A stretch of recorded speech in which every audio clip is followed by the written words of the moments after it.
주가 맡긴 모든 역사 힘을 다해 마치고 밝고 밝은 그 아침을 당할 때 요단강을 건너가서 주의 손을 붙잡고 기쁨으로 주의 얼굴 배우리. 나의 주를 내가 그의 곁에 서서 배우며 나의 주를 손에 못자국을 보아 알겠네. 아멘. 하나님 말씀 시편 143편입니다. 143편 1절에서 끝절까지 말씀 교독합니다. 1절 말씀 제가 먼저 받들어 봉독드립니다. 여호와여 내 기도를 들으시며 내 간구의 귀를 기울이시고 주의 진실과 의로 내게 응답하소서. 전도 대항 언어입니다. 전도 대항 언어. 오늘은 24번째는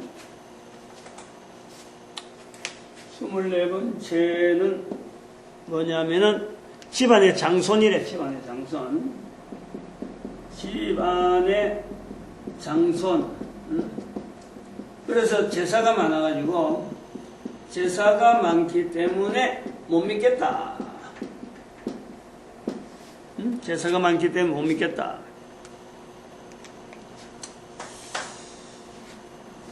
거의 이런 거는요, 우리나라에서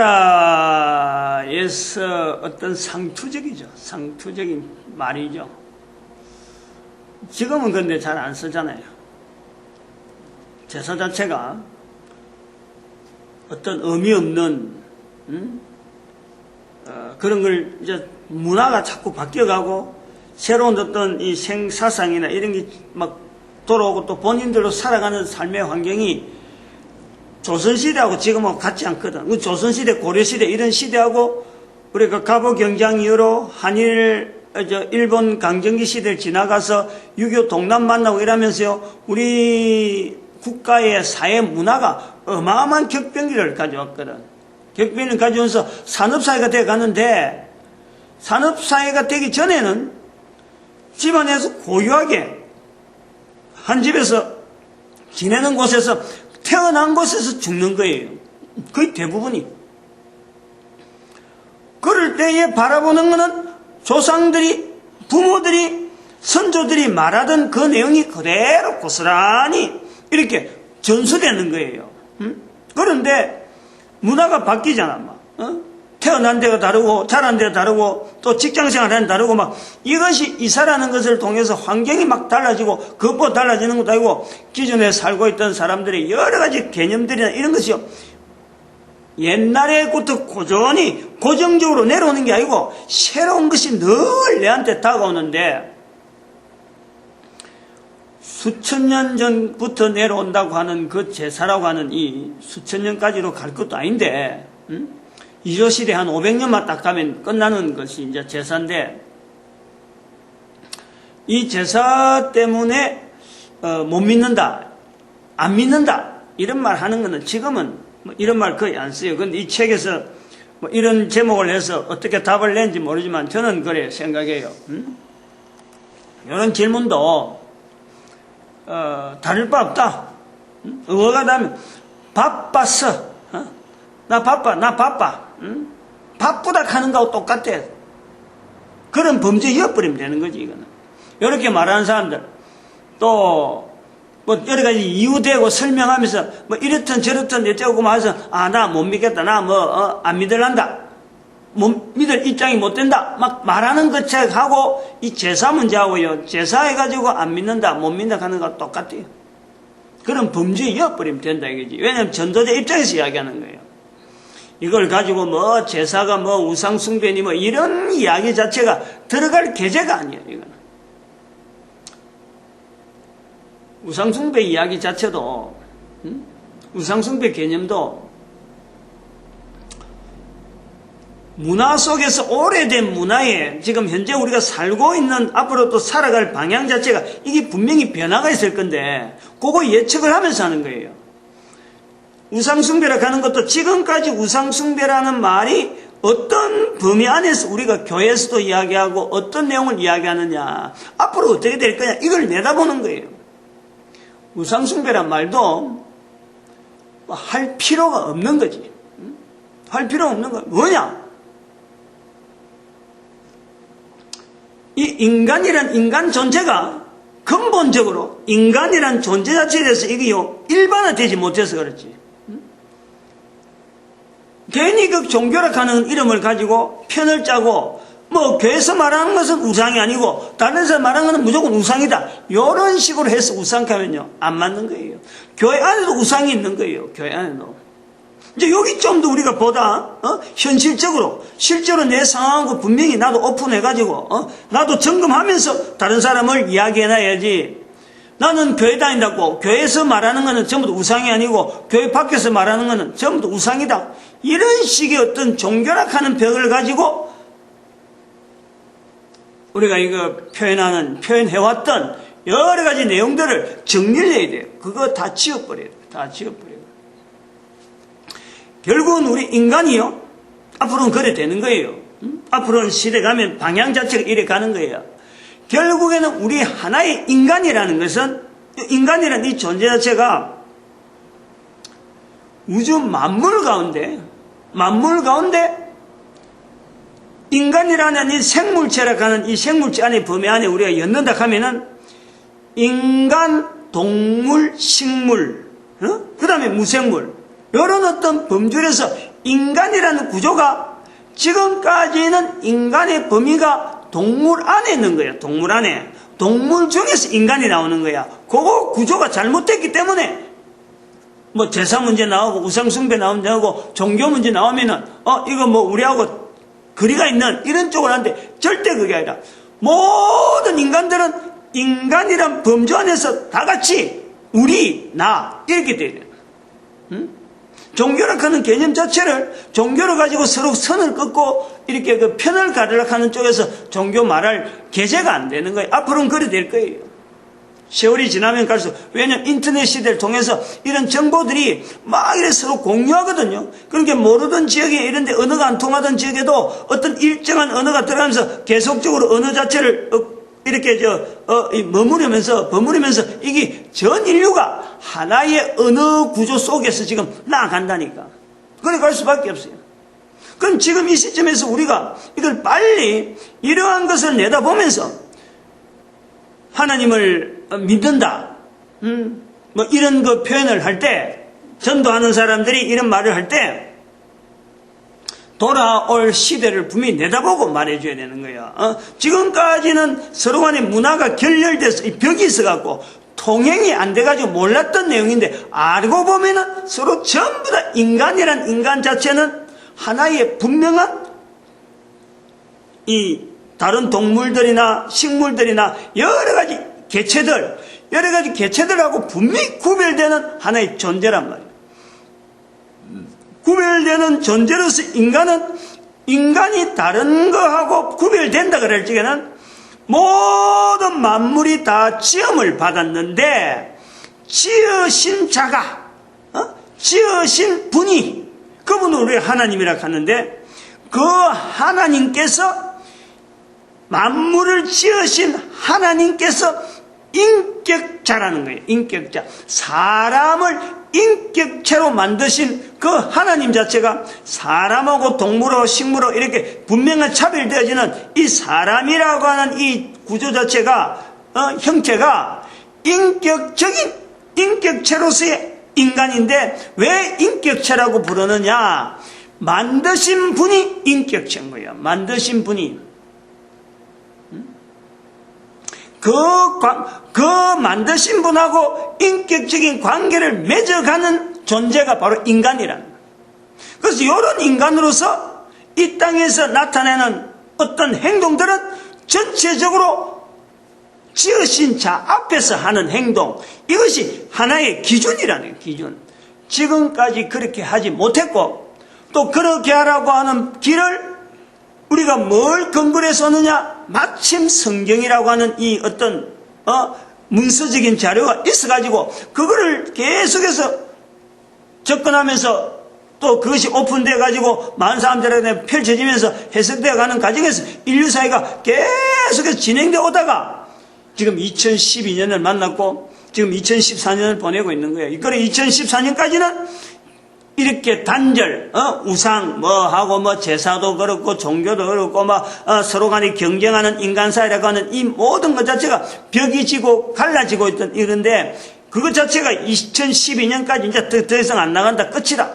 인류의 종말이야, 종말. 2012년을 인류의 종말이야. 이런 그 개념이 필요해요. 그럼 우리 2013년부터 이런 표현이 지금 여기 20번, 24번 같이 집안의 장소인데 제사 못 드린다. 그거하고 집에서 제사 드리는 거하고 하나님 믿고 안 믿고 하고는 이 관계가 없는 거예요. 모든 인간들은 하나님을 결국엔 개인이 하나님 앞에 관계가 지어진 피조물이라니까. 그걸 갖고 내가 안 믿는다. 제사 드리는 것 때문에 이게 원인이 돼서 안 믿는다, 못 믿는다, 이렇게 말할 필요가 없어요. 몰라서 그런 거지, 아직까지. 아직까지 그가 참으로 만드신 하나님하고 인격적인 관계가 있어야 되는 줄을 몰라서 그런 거지. 제사 드리는 거 관계없어요. 까부기 드리스도 마찬가지야. 지금 갓난에 태어나는 것도 아무것도 모르는 애도 마찬가지라니까. 초등학교 애도 마찬가지고.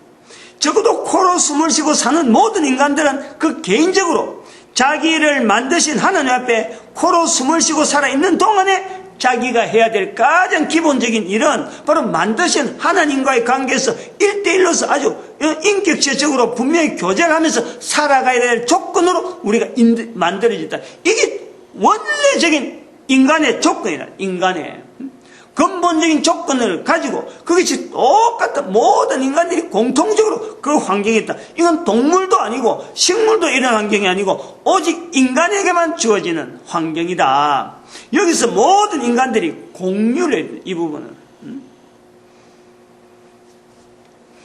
이런 이야기 들어보면 요즘 시대 사람들이 이런 거 들어보면 지금같이 달나라로 가고 별나라로 가고 하는 이런 시대에 무슨 하나님하고 오히려 새삼스럽게 지음을 받았느니 사고 이런 오히려 지금 말하는 이런 자체가 지금 시대에요. 오히려 생뚱맞는 거지. 그러나 이게 원래적인 표현이라니까. 그리고 방향이 그걸로 간다니까. 코스는 칠 거예요. 어떤 사람들은. 설마 그렇게 했거나 싶지만은요. 그것이 인류사회가 그렇게 가야 인류사회가 복지가 되는 거예요. 복지. 그렇게 가야.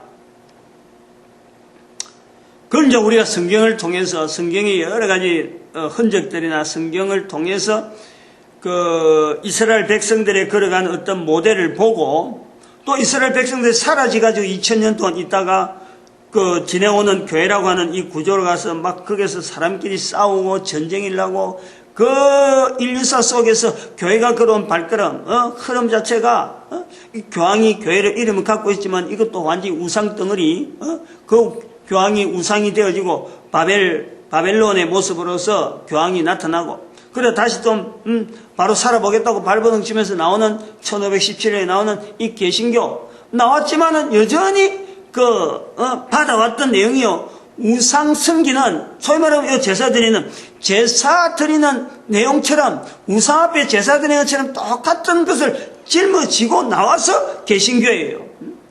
새로운 게 아니라니까. 교황을 바벨론이라 하면은, 교황이 바벨론에 있던 그걸 그대로 짊어지고, 껍데기 그대로 짊어지고, 개신교가 나오는 거예요. 그 속에 또 몇몇 참 사람들이 어떻게 하든지 한 인간이 하나님 앞에서의 관계를 어떻게 하면 될까 하고 고민하는 그런 사람들이 참 여러 가지 있는 여러 사람이 있는데 그 중에 내가 한 사람이지. 그 중에 그런 중에 내 한 사람이고 또 이거는 누구나 또 해야 되니까 모든 인간들이 다 이 길을 걸어야 되니까 지금 이런 자료를 통해서 가능성이 있다는 것을 본인들이 깨달으라고 자꾸 이렇게 이야기하는 거예요. 내만 그러니까 다른 사람은 못한다 이런 게 아니고 오히려 더 많은 사람이 이런 길을 걸어야 되니까 자꾸 지금 권하는 거예요. 결국에는 전 인류가 빌립보서 2장 9절에서 11절 말씀처럼 가장 높은 이름에 예수 이름을 두고 모든 인간들이 예수님 앞에 무릎을 꿇는 거예요, 무릎을. 그리고 입으로 예수를 주라. 그때가 오기 때문에 이런 말 하는 거예요. 지금 시대가 됐다. 인터넷 시대가 되는 거 보면서, 아, 이제는 됐구나. 1945년에 이스라엘 회복이라는 사건이 하나의 큰 또 다른 하나의 예수님의 십자가 모습으로 골고다 십자가만 2000년 전에 골고다 십자가니까 예수님께서 지금 1945년 이스라엘 회복에 간 이스라엘 땅에 나라를 하나 이렇게 세우는 높이 드는 모습 자체가 바로 마치 부활통일 시대를 예고하는 것처럼 십자가의 예수님을 바라보게 하는 거예요. 근데 그 십자가는 실제로는 또 다르게 다른 다음 시대에는 다음 세대 사람들은 아마 그 십자가는 2000년 전에 예수님은 골고다 십자가, 1945년 5월에 십자가는 분명히 그 십자가인데 그거는 바로 성령님의 어떤 현현, 십자가가 아니니까. 아닌데 십자가라고 여기는 것은 바로 성령님을 모든 인류 가운데 어떤 주역으로 예수님을 알리는 세월이 2000년 동안 보냈다 그러면은 1945년 이후로 성령님을 나타내는 시대로 알리기 위해서 십자가 지어지면 바로 성령님의 십자가를 예수님의 십자가하고 이제 옆에 접목을 하면서 이렇게 비추하면서 그 빛을 비추면서 성령님을 통해서 온 인류가 부활통일 시대라고 하는 이 시대를 향해서 가는 그 비추어지는 그 십자가다 이렇게 말하고 싶은 거예요. 지금 제가 그렇게 이야기하고 싶은 거예요. 그게 2012년을 종말이라고 하고 2013년부터 이제 부활통일 시대라고 폴딩이라 폴딩. 새로운 어떤 시대. 연대는 뭐 2012, 2014 이리 연대는 가지만은 이 방향 자체는 연대수는 가지만은 인류의 방향은 오히려 거꾸로. 지금부터 아까 말했지만은 예수님의 십자가를 향해서 바라보고 또 예수님 십자가 앞에서 더 앞으로 또 나가서 에덴 동산까지 말이야 들어가는 그 방향을 내다보고 부활 통일 시대라 하는 거예요. 그래 봐야 기간이 1000년밖에 안 남았어요. 지금까지 오는 시간은 아브라함부터 시작하면도 4000년 지나갔고 아벨이 죽은 아담의 아들 아벨이 죽어서 가인에게 죽은 날로부터 지금까지 한 6000년이라는 세월을 보고 그 다음에 에덴 동산에서 다시 거기서 에덴 동산까지 들어가는 창세기 4장 에덴 동산에 쫓겨났다 하는데 에덴 동산에 쫓겨나가지고 아벨이 죽은 그 시점이 그 자체가 말이야 몇 억년이 해도 된다니까. 몇 억년이라도 인류가 그렇다니까 인간이. 그러면 에덴 동산 안에서의 처음에 창조되어지고 사탄이 창세기 3장에 하와에게 올 때 그 연대가 그건 어느 정도일까? 그것도 몇 억년이 해도 되고 뭐 그거는 뭐 한없이 불러대는 거야. 인류가 다시 만들어져야 될 필요가 없다는 어떤 환경 속에 그게 있단 말이야. 인류라는 조건 자체만 하나만 존재하는 그것만 해도 아주 완전한 상태로 돼 있는 그 시대. 그거는 우리가 우리 인류 연대로서는요, 추정이 안 되는 그런 내용이라니까. 그런 거 정도로 그 전부 다 성경에 있는 거지 뭐 성경에 있는 부분에서 조금 이렇게 좀 추가적으로 나오는 거고 그렇게 해석해야만이 지금 어떤 뭐 이단이고 뭐가 아니에요 들어올 길이 없는 거예요.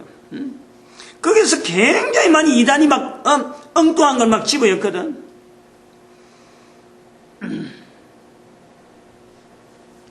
그래서 지금까지는 종교라는 구분 가지고 우상성김과 하나님하고 이 자체를 마치 하나님 믿는 거하고 우상성기는 거하고 마치 대응되는 듯이 있지만 이게 대응돼서 안 되는 요소가 대응으로 하나님 앞에서는요 어떤 존재라든지 어떤 걸 갖고 인간이 쓰는 어떤 대상을 갖고 하나님과 대응되는 관계는요 이건 철저히 거부해야 돼요. 하나님은 유일하게 창조주라요. 홀로 계시면서 아무런 부족 없고 거기에 누가 대응될 만한 어떤 상대가 없는 거예요. 그분이 바로 하나님이라는 거예요. 이런 내용을 누가 이야기를 해줘야 되느냐? 인간이 하나님의 인격체 대심에 인간이 이야기를 해줘야 되는 하나의 존재 이유가 있는 거죠. 레위기 5장 1절에 말씀하잖아요. 우리 인간에게 죄라는 것이 무슨 죄냐? 그러니까 증거하지 않는 것, 본 것을 나타내지 않는 그 죄라는 거예요. 그 우리 인간에게 그 죄가 있는 거예요. 그런 것을 해야 되는데 안 하고 뭐 조상으로부터 내려오는 뭐 제사 문제, 바빠서 이런 따위 이야기하면서 하나님을 나타내지 못하는 우리의 모습이 있다. 그래서 아까도 말씀했지만 이제부터 2013년부터는 모든 인간은 빌립보서 2장 9절에서 11절에 그 말씀을 향하여 지향하는 그것을 모든 인간들이 목표로 해야 되니까 뭐 우상 집에 제사 드리는 이런 문제 가지고 말이야 이야기를 길게 할 필요가 없다 이 말이지. 우리가 믿는다 그럴 때 또 하나 생각해야 될 것은 믿는다. 내가 믿는다 안 믿는다. 제사 드리기 때문에 내가 안 믿는다. 이런 거는요. 믿는다라는 것은요. 내가 믿는 것이 아니에요. 우리가 하나님을 믿습니다 할 때 그 믿는다라는 것은요. 내가 믿는 게 아니에요. 믿을 수 있도록 내가 도움을 받아서 믿는 거예요. 근데 또 믿는다라는 것을 우리가 사람이 내가 믿는다라는 것을 못 쓰는 말은 아니고 그걸 쓸 때는 지식적으로 지정의신을 가지고 이야기해야 돼. 지식적으로 배운 거. 뭐 2 더하기 2는 4다. 또 2 곱하기 2도 4다. 이거 자체가 동일하다. 그것 자체에 대해서 네가 확실하냐? 그거 어떻게 알아? 그럴 때 내가 그렇게 내가 알아들어 믿어. 이렇게 말하는 거예요. 그럼 자기가 가지고 있는 지정의신의 요 분야를 통해서 요 요소를 통해 지정의신, 지분야를 통해서 정분야를 통해서 어분야를 통해서 요 세 개는요. 내 힘으로 어떤 내가 결정한다. 내가 어떤 밀어붙인다. 요게 여러 중에는요. 믿는다는 말 할 수 있어. 할 수 있어. 그러나 하나님하고 문제 걸리지게는 이거는 신분야 걸리는 거야. 신분야는요. 주인의 문제니까. 하나님을 내가 주인으로 분명히 자리를 두고 있느냐.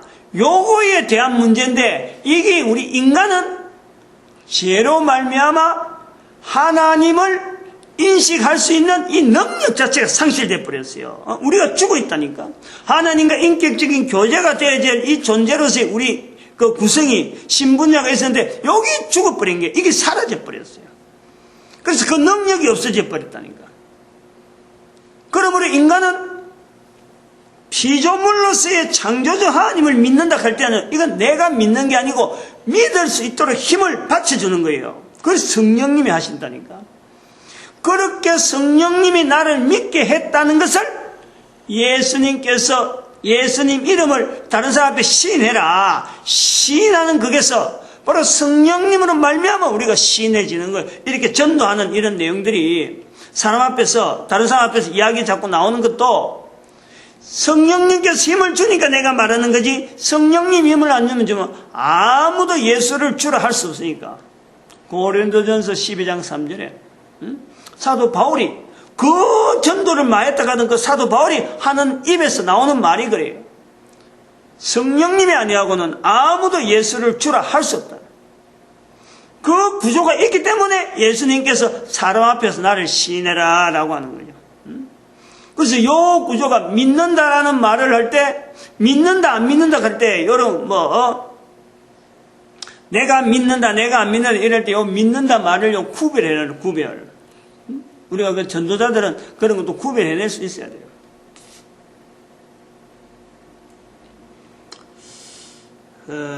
아까도 말씀드렸는데 제사 드리는 이 행동이라는 것은요 전체가 다 그래요. 제사 드리는 행동, 우상숭배도 마찬가지고 마치 초등학교 애들이 안 그러면 참 초등학교도 안 되고 아장아장 걷는 애들이 부모 손잡고 가는 행동과 똑같아. 아무것도 모르고 그냥 가자 하니까 가는 거죠. 모르고 하는 행동이라는 거예요. 모르고 하는 행동. 하나님과 인간과 사이에서 내 자신이 인격체라고 하는 이 조체, 이 존재에 대한 이 자체를 내가 아직 정체성을 아직 분명히 확립을 안 시켰고, 이 정체성을 확립이 말이죠. 이 분명히 해야 되는 건 시기는 청소년 때 해야 되는 거예요. 청소년. 사춘기가 들어올 때, 사춘기 들어올 때 그 과정이요. 바로 자기 정체성을 하나님과의 관계에서 피조물로서 창조자 하나님과의 그 관계를 맺어야 될 요 내용이 우리가 사춘기가 주어지는 거예요. 사춘기. 근데 사람들이 그 대부분이 그냥 몸에서 일어나는 어떤 변화만 생각하지 결국은 그 변화를 통해서 창조주에 대한 자기 주인에 대한 어떤 이제는 이건 표현해야 될 때가 왔다라는 것을 인식시키는데 사람들이 그걸 거의 대부분이 놓치고 있죠. 이런 요소에서 지정어신이라고 하는 이런 어떤 구조에 나이적으로 5년, 10년, 5년, 10년, 5살까지 신분야, 그 다음에 15살까지 어분야, 그 다음에 50년, 그 다음에 20살까지가 정분야, 그 다음에 30살까지가 지분야. 그래서 신어정지 요 구조가 나이에 따라서 훈련받을 연대가 제한되어 있는 거예요. 그래서 사춘기가 바로 우리한테 사춘기 왔다 할 때 그때가 이 어분야로 나아가는 어분야에서 이제 떨어지고 정분야에 자기 정체에서 인간과 사이에서 어떤 이런 관계성이 막 형성될 때인데, 그 인격적인 관계가 형성될 때에 결국에는 창조자 관계를, 정분야를 통해서 창조자 하나님 앞에서 자기가 주인을 찾는 거예요, 찾는 거. 그것 자체를, 하나의 데드라인이지, 데드라인. 이때 지나버리면 알기 힘든다 하는 어떤 데드라인인데, 그거를 넘어가는 거죠. 그런데 이제 나중에 이제 지분야를 통해서 30살 되면은 지적으로 활동해야 될 게 어마어마하겠는데, 그때는 알기가 상당히 힘들죠. 그런데도 지분야까지는 어쨌든 나이 30살 될 때까지는요, 이게 신의 정직하는 이 어떤 분야 자체가 어떻게 보면은 훈련되어지는 요소는 분명한데, 지분야에 가면 갈수록 신분야가 가장 확실하게 가능하고, 그 다음에 어분야가 가능하고, 정분야는 몸에서 어떤 변화가 일어나면서까지 그걸 알게 하는데, 이제 그래서 지분야를 가버리면요, 거의 대부분의 이게 잘못 알 수가 있는 거예요, 잘못. 그 잘못하는 중에 아까처럼 우리 가문에 제사가 많다 하는 이쪽에만 쏟아지면은 실제로 힘을 발휘하지 못하는 거예요.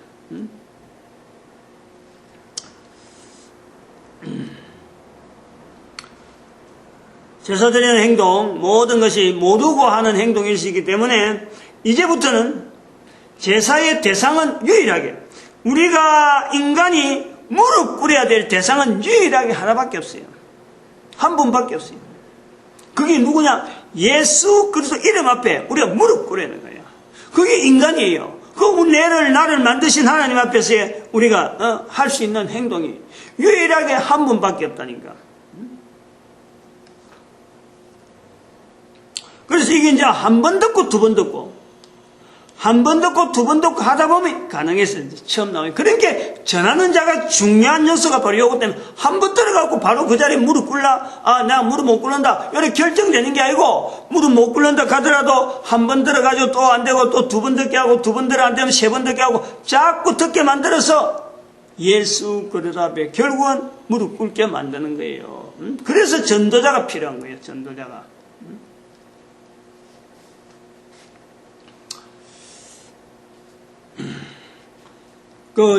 로마서 10장 17절에 믿음은 들음에서 난다 이러죠. 믿음은 들음에서 나는데, 이제 들음이라고 하는 이 자체가 우리 어릴 때부터 계속해서 똑같은 말을, 똑같은 소리를 계속해서 듣는 거 여러 가지 있는데, 축복하는 거, 또 한편으로는 이렇게 나무라는 거, 우리가 그걸 잘못하면 잔소리로 이래 하는데, 우리가 대부분이 가정에서, 우리나라 가정은 그래요. 우리 문화가 그런 거예요. 앞으로 이걸 바뀌어야 되겠지, 이런 것도. 자녀를 사랑한다면서 자녀를 아낀다 그러면서 우리가 하는 말은 거의 대부분이 지적입니다. 지적. 잘못하고 있다는 거예요. 이것도 저도 마찬가지예요. 저도 아니 목사 되기 전에 청소년기 지나고 교회 들어오는 게 나이가 17살 들어왔는데 17살 들어올 때 내가 들은 소리가 부모로부터 만날 꾸중 들었는데 부모가 알죠? 나를 미워해서 가는 것도 아니고 뭔가 잘 되라고 하는 건데도 불구하고 부모 때부터 내려오는 이 어떤 문화 자체가 우리나라 문화가 그렇다니까 잘못 이렇게 엇나가지 않게 하기 위해서 잘못 나갈 걸 항상 염두에 두고 자꾸 우리로 하여금 다그치는 거예요. 근데 그것이 부정적이라는 거예요. 부정적이라. 그러므로 저도 거기서 벗어날 수가 없는 거예요. 그래서 마음에는 우리 자녀들이, 내 아들, 딸들이 좀 남들하고 좀 다르게 좀 지름길을 알려주고 싶은 생각에서 내가 살아보니까 이랬는데 요거 좀 빨리 습득하면 좋겠다 싶어서 말을 던지고 지적하고 이라는 것이 아이들이 들을 때는요 엄청난 스트레스, 엄청난 부담. 그걸 내가 느끼지. 요령을 몰란 거지. 다르게 대응하는 말을 몰랐던 거지. 그냥 부모들이 하는 거고 또 교회 와서 부모들하고는 좀 다르게 나는 신앙생활을 했기 때문에 이 원리나 이치나 이런 걸 빨리 익혀서 좀 빨리 이걸 전해야 되겠다 하고는 이제 부모들이 내려오는 것이 강도를 2 정도 주면 나는 7 정도 아주 센 강도로 이래 하는 거예요. 강도를 강하게 하고 자녀들에게 요구한 거예요. 그러면은 자녀들이 볼 때는 아버지는 굉장히 완고하다 이런 완고하다 그래 되는 거예요. 그래서 여기서 우리가 전도자라고 하는 이 개념을 우리가 이런 활동을 해본 적 전도자로 활동을 해보니까 이 구조가요 잘못됐다는 게 스스로 내가 알게 되는 거예요. 제가 믿음은 들음에서 난다는 이 표현을 이제 자꾸 하다가 보니까 믿음의 들음에서 나면 전도자들이 자꾸 전해야 되는데 전도자들이 전하는 언어가 제 자신을 볼 때라도 이게 가족들한테 하듯이 사랑한다는 뜻을 두고 있지만은 전도 대상자들에게 내가 알고 있는 그 내용을 자꾸 알리려고 하는 거예요. 자꾸 전달하는. 이 전달하는 게 아니란 말이에요. 전달하는 게. 내가 받은 은혜 속에서 내가 이것을 어떻게 믿고 있느냐, 내 믿음이 어떻느냐, 그 하나님이 주신 어마어마한 은혜가 있는데 이것을 어떻게 다른 사람들에게 이 은혜를 나타낼 것인가. 전에 자녀 같으면요 앞으로 살아갈 길에서 장치를 요런 기름을 통해서 앞걸음을 몇 걸음 찔러서 막 윽박지르기도 하지만은 전도자는 그게 아니더라니까. 내가 믿는 것을 이야기하는 거야. 그리고 내가 믿는 것이라는 게 아무 표도 안 나는 게 아니고 내가 분명한 은혜 받은 내용이 있는데 그 은혜 받은 내용을 이야기하려고 하니까 이게 상대방으로 하고 내하고 입장이 전혀 다르고 자녀하고 가족하고 전혀 이런 내용이 아니잖아요. 그 제3자에게 이걸 적용하려고 하니까 효과적으로 할 수 있는 게 뭐냐. 그래서 나타낸 게 축복이더라고요. 축복. 복을 비는 거예요. 복을. 이런 거 대상, 저는 집안의 장소인데 제사 못해서 못 믿겠습니다. 이렇게 말하는 사람들 어쨌든 거기에서 늘 우리가 생각할 수 있는 건 축복의 언어를 어떻게 하면 전할 것인가. 이 사람이 걸어가는 걸음에 제사 문제 때문에 고민하지 아니하고 어떻게 하면 걸어가는 걸음에 나름대로 이 사람이 참 든든하고 힘있게 인생을 살아가기를 바라는가 하는 그럴 수 있겠는가 하는 그런 마음을 담아서 축복할 수 있는 언어를 던지는 거예요. 근데 이런 이 노하우가 이런 어떤 표현을 한다는 자체도 저도 고민을 많이 하면서 하는 거예요. 많이 해본 거예요. 이런 걸 가슴에 품고 축복이라는 말을 하려고 하는데 상대방이 나를 보통 보면 전도 현장이요. 우리는 축복을 하려고 다 이렇게 준비를 하고 했는데 상대방은 막 처음부터 뭐 싫어요. 팽개치고 가고 막 문을 틱틱 닫고 그러죠. 그러면 축복하려는 마음이 움츠리자고 쏙 들어가잖아요. 그럼에도 불구하고 또 추스리 있는 것은 바로 이 축복하려는 이 자세를, 이 말을 내가 해야지 하는 것이 자꾸 다듬어지는 것이 이게 이제 노련하다는, 노련하는.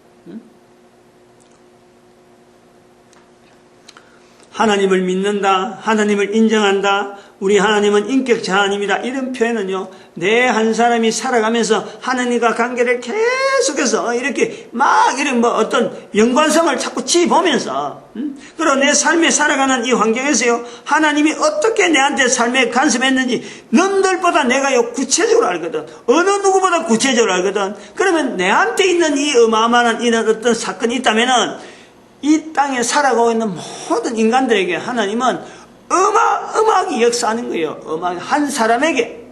근데 그 대부분 사람들이 하나님의 은혜를 모른다니까. 그거를 내 입장에서 이야기를 해주는 거예요. 근데 입장에서 이야기해 주는데 축복하는 대화를 통해서 접근하면은 이게 빨리 그런 대화의 통로가 공감대가 빨리 형성된다. 그리고 오늘 집안의 장소 뭐 제사 드리고 못 드리고 하는 이런 내용도 다른 어떤 이거 자체 주제가 뭐 어떤 특별한 주제가 아니고 이런 내용은 엄청나게 다른 거하고 비슷한 내용이 많으니까 제가 뭐 이 제사 문제를 갖고 일부러 주제를 갖고 이야기하기보다도 일반적인 범주 이어가지고 이런 걸 한번 나타냈어요. 이게 아주 기본적인 모든 전도 현장의 거의 대부분이 이런 내용으로 갖고 접근하면요. 자세가 벌써 전도자 자세가 하나님과 관계에서 어떤 관계인지 이거 자체를 분명히 내 자신이 분명히 이거 확인해 봐야 돼요. 어설픈 사람하고 이런 언어가 연결이 안 돼요. 내가 아무리 이야기해도 내가 하나님과 관계에서 어설프게 소위 전도라는 게 뭔지 예수님이 왜 사람 앞에서 나를 시인했는지 그것 자체에서 내가 막 성경에 무슨 이야기 해야 되지 바울의 이야기를 해야 되나 구약에 있는 이야기를 해야 되나 이런 거라고 문구를 따지고 들면요 이 언어가 안 나오는 거예요. 성령님께서 나를 얼마나 도울까 현장에 얼마나 도울까 그러면서 상대방에게 축복하려고 하는 이런 자세라면요 그 이제 달력이 붙어가서 자꾸 힘있게 나아가는 거죠. 기도드립니다. 할렐루야 함께 해주시면